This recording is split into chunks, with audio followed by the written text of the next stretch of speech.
Want to know how to ask Cursor AI to identify the time complexity of the code? So time complexity can be important while executing this code.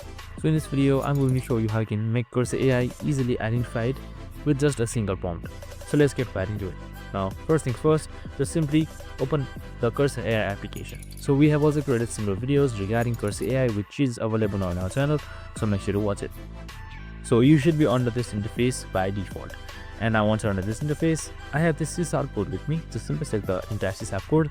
Now since we are asking Cursor AI to identify the time complexity, just simply select add to chat, since we are asking a question and not modifying the code. So just simply type in this prompt right here, it should be in the border.